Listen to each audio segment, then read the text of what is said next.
the headlines. U.S. Vice President Kamala Harris leads calls for police reform at the funeral in Memphis of Tyree Nichols, who died after being beaten by officers. And as Vice President of the United States, we demand that Congress pass the George Floyd Justice and Policing Act. Joe Biden will sign it. The funeral of the controversial Australian Cardinal George Pell has just begun in Sydney. We'll be live there with our correspondent.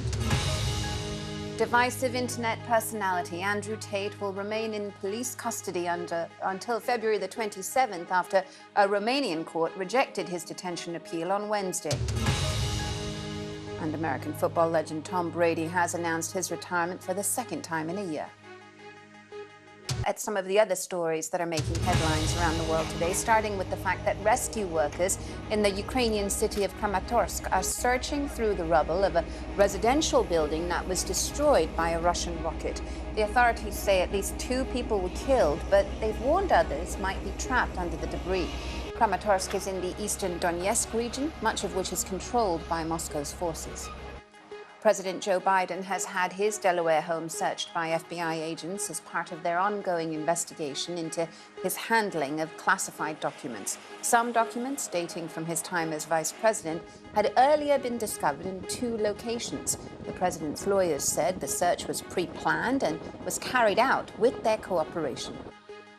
The flagship company of one of the world's richest men, Gautam Adani, has made a dramatic U-turn and will return $2.5 billion to investors poised to buy new shares in the firm.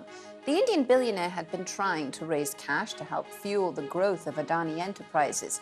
It has rejected accusations by a U.S. investment firm that it was guilty of stock manipulation and accounting fraud.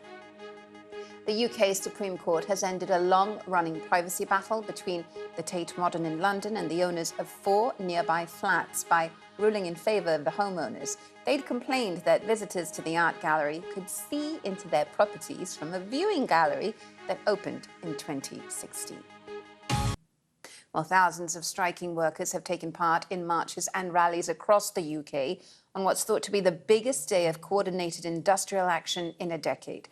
Up to 500,000 employees walked out, including teachers, train drivers and civil servants. Unions argue pay increases offered by the government are inadequate to keep up with the annual inflation of more than 10%. But ministers say they can't afford to pay more, and their focus is on bringing down the rate of inflation. Further strikes are planned next week by health service workers. Many unions feel there's little progress on talks.